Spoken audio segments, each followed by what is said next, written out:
Hola mis amigos y amigas, mis hermanos y hermanas en Cristo Jesús y en María nuestra Madre del Cielo.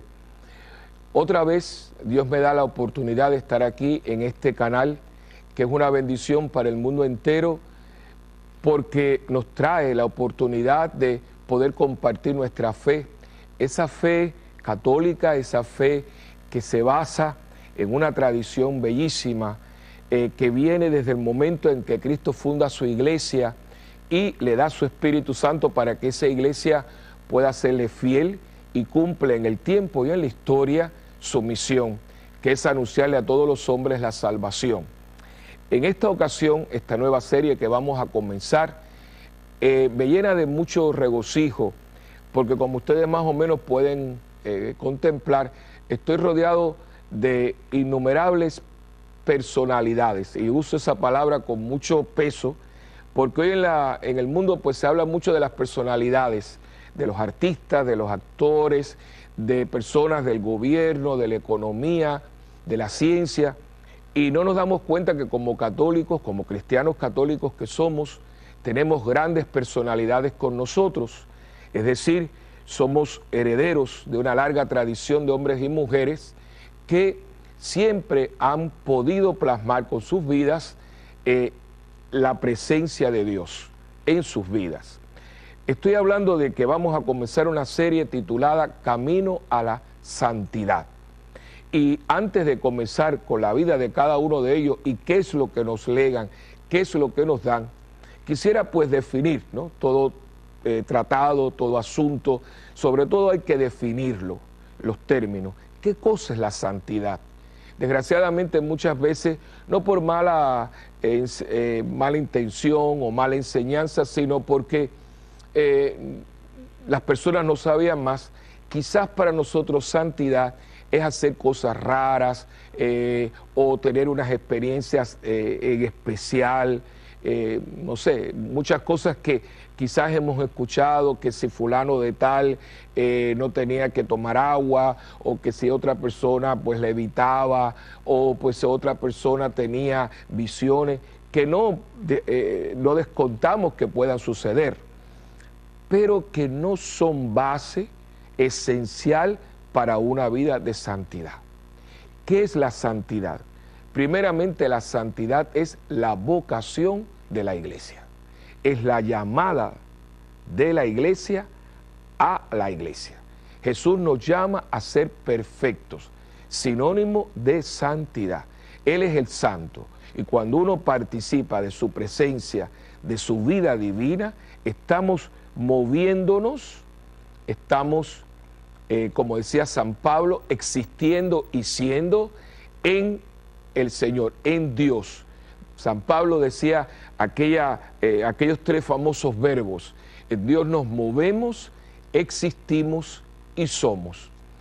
Los hombres y mujeres que han hecho estos tres verbos una realidad, es decir, se han movido, han sido y han existido en Dios, son las personas que hoy nosotros llamamos santos, pero no son una excepción, y ahí quizás está el gran error que todos hemos cometido, o que todos en alguna manera como que pensamos en ello. Fulano es como un santo. No, hermano, fulano está respondiendo a la llamada que Dios le ha hecho a él en el bautismo, como la ha hecho para ti y para mí. Estamos llamados a la santidad. De ahí el nombre de este programa, que vamos a estar compartiendo en muchas ocasiones, y lo vamos a estar llevando ya específicamente a la vida de cada uno de estos hombres y mujeres, héroes nuestra gloria, ¿verdad? Son una corona que adorna la cabeza del Señor, sus hijos predilectos, los que han sido fieles a la llamada. Por eso, cuando nosotros hablamos de la iglesia, decimos, creemos en una iglesia santa, una santa, católica y apostólica, pero la santidad es una característica de la iglesia. Y quisiera en este programa dejar definido esto, porque si no hablamos de esto, pues lo otro como que se queda un poco en el aire. La santidad, vamos a empezar desde ahí, no es para un grupo extraordinario de personas, no es para un grupito que porque nacieron de una manera Dios los favoreció de una manera especial. No, la santidad es tu llamada, es mi llamada y tenemos que ser fieles a ella. Es decir, que cuando yo vivo en Dios, cuando yo toda mi existencia la muevo en Dios, cuando yo me defino en Dios, yo estoy siendo fiel a la santidad a la cual Dios me llama. Y claro, cada persona pues la define y la lleva a cabo de acuerdo a su estatus en la vida. No podemos hablar de santidad igual para un clérigo que para una persona casada o para una persona viuda o para un niño o para una persona mayor. Y nosotros tenemos santos de todo tipo, de toda edad. Tenemos niños mártires en México, tenemos a una María Goretti, adolescente, que muere por su virginidad, por su castidad.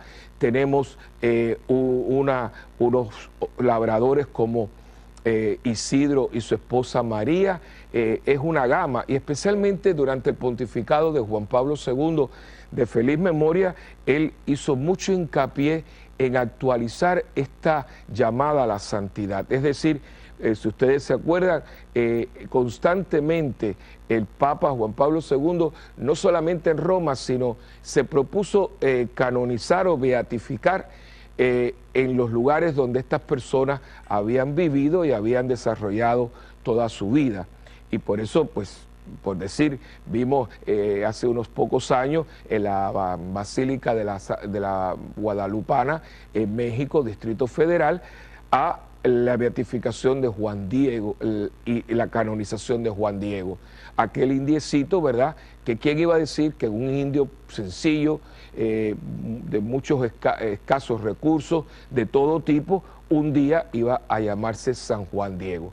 Y como Juan Diego, pues estaremos hablando de muchísimas personas que todas plasmaron en su vida ese llamado que Dios les hacía. Y por lo tanto, en cada programa que vamos a compartir, yo voy a tratar de que esa persona que hoy goza de la presencia de Dios, porque santo es todo aquel que goza de la presencia de Dios. Quizás tu abuelita, tu tía, tu mamá, un amigo bueno y querido, ya está en la presencia de Dios y es un santo, porque como dice un himno muy bonito de la renovación carismática católica, la renovación en el Espíritu Santo, dice: sin santidad nadie verá a Dios. Muchas veces cantamos esas cosas, pero yo me pregunto si verdaderamente lo creemos, porque se canta mucho y es un himno muy movido, muy simpático, pero tiene una gran profundidad el pronunciamiento: sin santidad nadie verá a Dios. Por supuesto, nadie puede acceder a Dios que no esté en gracia. Al estar en gracia, es decir, al estar favorecido por Dios y favorecido en Dios, es que nosotros pues entonces comenzamos una vida de santidad. La santidad tiene también que ver con hacer constantemente la voluntad de Dios. Por eso decimos que María es reina de todos los santos. ¿Por qué? Porque si alguien hemos tenido que plasme, que cumpla a cabalidad y totalmente la voluntad de Dios, es ella, María de Nazaret, nuestra madre. En ella Dios se complace porque María, una vez que escucha el anuncio del ángel y hace unas preguntas muy inteligentes y ve que Dios lo que quiere es tomarla y hacer en ella realidad el verbo encarnado, hacer realidad en ella ese hecho de salvación que es Cristo Jesús encarnado, ella pues accede, se da, se entrega voluntariamente y hace suya la voluntad de Dios. Y por eso ya comenzamos a ver a Santa María Virgen, a la mujer que plasma, hace suya la voluntad de Dios. El santo, la persona santa, hombre, mujer, tú, yo, tenemos que vivir en santidad y cumplir constantemente la voluntad de Dios. Eso es lo que muchas veces no es fácil, porque la diferencia entre una persona que vive en santidad y la persona que no vive en santidad, ¿cuál es? Mucha gente dirá, bueno, pues que cometen pecado, que no son tan religiosos, que no oran tanto. Y esos son aspectos. Pero básicamente la raíz, la persona de santidad, es una persona que constantemente, fíjense, constantemente busca hacer la voluntad de Dios, lo que le agrada a Dios. Ya no se pregunta tanto si esto es pecado o no es pecado, porque eso de si es pecado o no es pecado yo llamo como una vida de tacañería. Es decir, si no es pecado lo puedo hacer. Es como lo más elemental en la vida cristiana. Sin embargo, la persona que busca la santidad en su vida, la persona que verdaderamente como que quiere escudriñar lo que Dios quiere para ella, busca más bien lo que le agrada a Dios. Yo suelo pensar como que uno se levanta en la mañana y le dice al Señor, Señor, yo quiero que tú hoy, al mirarme a mí, sonrías, no llores. Desgraciadamente yo creo que Dios llora por muchos de nosotros todos los días porque nos ve dirigirnos hacia el fracaso, hacia el desastre, hacia la catástrofe, porque estamos haciendo nuestra voluntad. Y tú lo sabes como lo sé yo, y como lo hemos hablado en otros programas muchísimas veces, la situación tan decadente en que se encuentra el mundo, una situación que verdaderamente da pena, y es precisamente porque el hombre hoy no busca hacer la voluntad de Dios, sino mi capricho, lo que a mí me gusta, lo que yo tengo ganas, que no precisamente muchas veces están en sintonía con la voluntad de Dios. La persona de santidad, la persona que quiere verdaderamente ser fiel, se levanta en la mañana y en su oración de alabanza, de amor, de entrega, le dice al Señor, ayúdame a través de la acción de tu Espíritu, por la cual Cristo sigue actuando en la iglesia. Yo quiero, Señor, hoy agradarte. Yo no quiero desviarme del propósito que tú tienes para mí hoy, aquí, en este instante. Y entonces usted se lo traduce en lo que usted va a hacer. Si es una ama de casa, pues usted tratando de que haciendo los menesteres del hogar, usted se santifique.